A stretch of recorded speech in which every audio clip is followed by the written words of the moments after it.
For more frequent video uploads, feel free to support AnimeKouhai at Patreon. The link is in the description below. Since Misery had come, it obviously followed that the blue-haired beauty was Rain. Both of them were accompanying the one and only demon lord, Gi Crimson. Known as the Lord of Darkness, he was the strongest of the demon lords. His crimson hair, a red sheen deeper than blood, fluttered in the wind. His crimson eyes, glimmering gold and silver stars, gazed down at Yuki arrogantly. Yo, I think this is the first time we've met. You've done well to catch my attention. Gi's gaze was locked on Yuki. No one else was worthy of his eyes. That fact wasn't lost on Yuki, but he was conflicted over how that made him feel.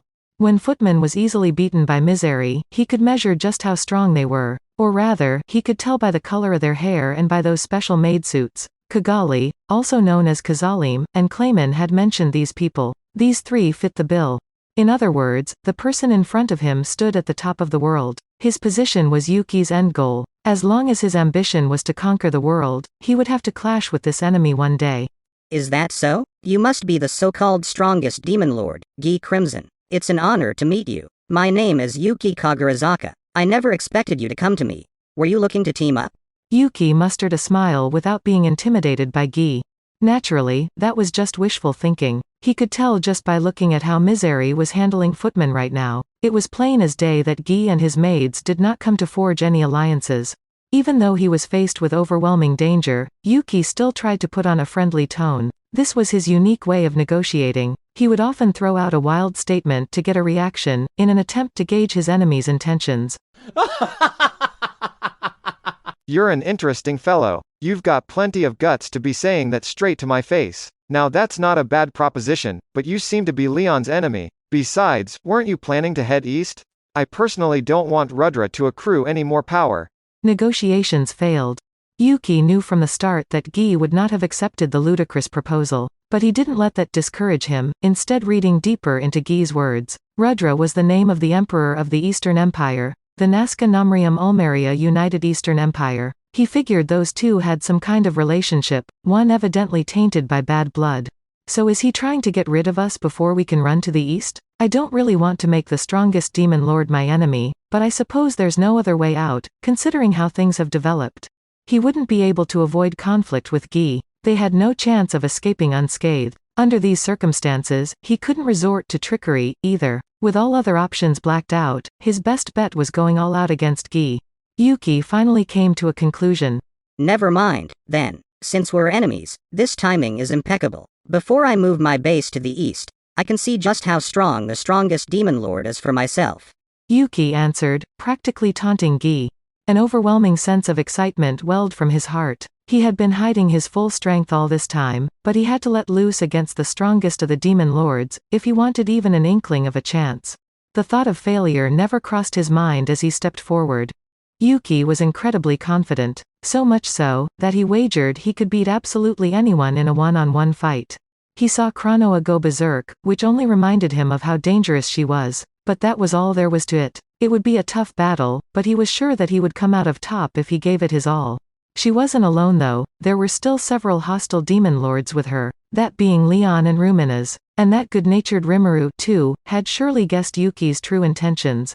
In reality, Rimuru had known Yuki was an enemy for quite a while now. But it was better for Yuki that he did. Otherwise, had he continued his innocent charade in an attempt to manipulate Rimuru, it could have easily backfired. Yuki had been oblivious to this, but he definitely made the right call. Rimuru was his enemy. Despite his confidence, he wasn't so reckless as to take on 3 demon lords and Chronoa at the same time. Even without his premonition, he would have opted to get out of the fray as fast as he could. However, this time was different. This ominous feeling was because of the man standing in front of him. Yuki understood this, but still decided to face the challenge head-on. Oh, do you think you can defeat me? Gi smirked. I suppose. I plan to defeat you sometime in the future anyway. I'm just doing this a bit ahead of schedule. Rain and Misery seethed with anger. They really wanted to kill him, but without Gi's permission, they wouldn't even dare speak. Gi was the absolute authority, and it would be disrespectful to worry for his safety. Gi was normally pretty fickle. Unless he recognized his opponent as worthy, he would crush the enemy mercilessly.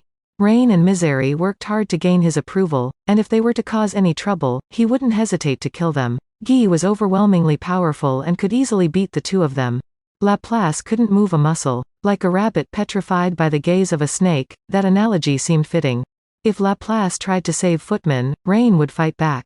Even though Guy and the other primordials were outnumbered, the difference in class was insurmountable. If they were only fighting Rain and Misery, then they could probably figure out a way to pull through. But with Guy here too, they had no chance of winning. To Laplace, Yuki challenging Guy was suicide. There's no chance he'd win. We ain't on this guy's level. That Chronoa may be pretty strong, but this Guy Crimson is the real monster. We ain't able to take him. We can't run away, either. The plan that boss has, it better work or we ain't gonna survive. Laplace deserved credit for having seen a fraction of Guy's true power. Amazingly, considering the circumstances, Laplace was still thinking about ways to escape. That tenacity was one of Laplace's greatest strengths.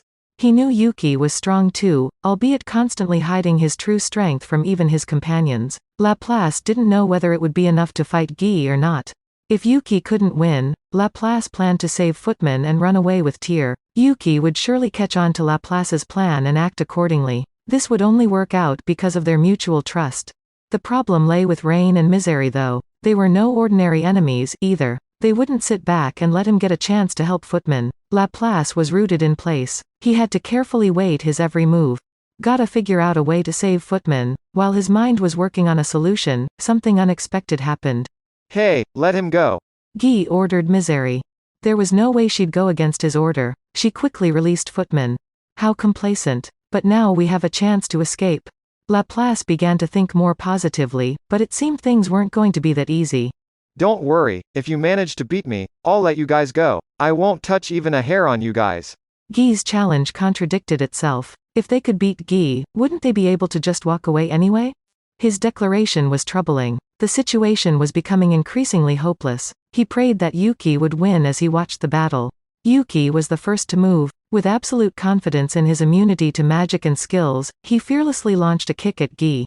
His kick was sharp, heavy, and combined with a feint. At first, his foot was closing in to sweep Guy's legs, before jerking upward to land a clean uppercut. Despite Yuki being the one to land a devastating kick, he ended up scrunching his face. Just how built are you? He grumbled with a click of the tongue. His anti-skill was invincible and could penetrate all of his enemy's defense. Yet, Guy stood still, unaffected by Yuki's hit. It was as if he didn't feel any pain at all. He had done no trickery whatsoever. Guy's body was simply harder than diamond. Being both tough and flexible, little could stand in his way. That neatly described just how powerful Guy was.